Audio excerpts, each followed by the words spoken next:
નમસ્કાર મારા નડિયાદના ભાઈઓ બહેનો.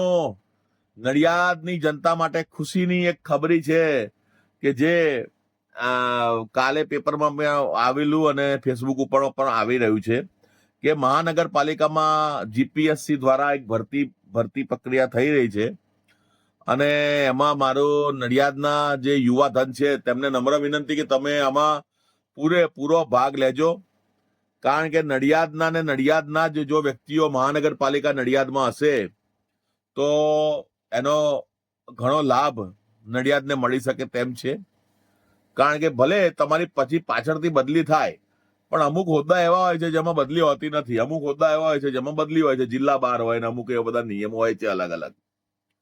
એટલે જીપીએસસી ની ભરતી છે, 26મી એપ્રિલ એની તારીખ છે. મારા ખ્યાલથી કઈ પરીક્ષાની તારીખ છે કે ફોર્મ ભરવાની તારીખ છે, જોઈ લેજો તમે જાતે ગૂગલમાં જઈને તપાસ કરી લેજો. પણ આ બાબતે નડિયાદના યુવા ધનને નમ્ર વિનંતી કે જેઓ શિક્ષિત છે, ભણેલા ગણેલા છે, તેમણે જરૂરથી આ પરીક્ષા આપો. આળસ કરશો નહીં. અમુક ટાઈમે શું હોય છે કે ખાલી પણ તમે આળસમાં પરીક્ષા આપશો ને તો કદાચ તમારો નંબર લાગી જાય. ઘણી વખત બનતું હોય છે એવું. ઠીક છે. મારા પપ્પાએ 3 જગ્યાએ એપ્લાય કરેલી, ત્રણ જગ્યાએ નંબર લાગી ગયેલો એમનો. હા બરોબર છે, વર્ષો પહેલા એ વખતે નોકરી મળી જતી હતી, પણ 3 જગ્યાએ એમને મળી ગઈ હતી.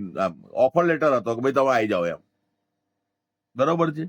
એટલે એ કહેવાનો મતલબ શું છે કે ટ્રાય કરતો રહેવાનું. મારે તો સરકારી નોકરી કરવી હતી નહીં એટલે મેં ટ્રાય કર્યો જ નથી. પણ કહેવાનો મતલબ એવો છે કે જે યુવા ધન એવું ઈચ્છે છે કે આ નડિયાદની ભરતી આવેલી છે મહાનગરપાલિકાની, એમાં જરૂરથી તમે ટ્રાય કરો અને મહેનત કરો અને જનરલ નોલેજ ઉપર વધારે ભાર રાખો. બરાબર, જનરલ નોલેજ ઉપર. અને પછી પછી તમારા સંતરામ મહારાજ તો છે જ આપણે અહીંયા. પગે લાગી આવો. જે ઈષ્ટમાં માનતા હોય ઈષ્ટને પગે લાગી આવો. મહેનત કરો અને પરીક્ષા આપો. પાસ થઈ જાઓ ને અહીંયા જ લાગો નડિયાદ નગર મહાનગરપાલિકામાં. પણ બાબત એ છે તમે અહીંયા લાગો એનો વાંધો નહીં. પછી અત્યારે જે અધિકારીઓ કર્મચારીઓ છે અમુક બધા એવા નથી હોતા, એમની જેમ તમે પણ કટકી લેવાની ચાલુ ના કરી દેતા. નહીં તો પછી જેમ મેં તમને શુભકામનાઓ આપી છે એની જગ્યાએ પછી તમારી વિરુદ્ધ જ મારે કાર્યવાહી કરવાનો દાડો આવે નહીં. એ બાબત બી ધ્યાન રાખજો. હા, કે મારે તમારી વિરુદ્ધ જ આરટીઆઈ કરવી પડે એવું બને નહીં. એટલે કટકી લેવાનું મગજમાં રાખીને નોકરી માટે એપ્લાય ના કરતા. બરોબર છે. એમ સાદી રીતે તમે જેમ નોકરી સર્વિસ કરવી છે એવું ધારીને એપ્લાય કરજો. કારણ કે જ્યાં સુધી હું નડિયાદમાં છું ત્યાં સુધી તો હું આરટીઆઈઓ અને આ બધું સમાજ ના જે યોગ્ય કાર્યો છે લોકોને જાગૃત કરવા બાબતે અમુક બાબતો એ તો લોકોને હું જણાવીશ જ.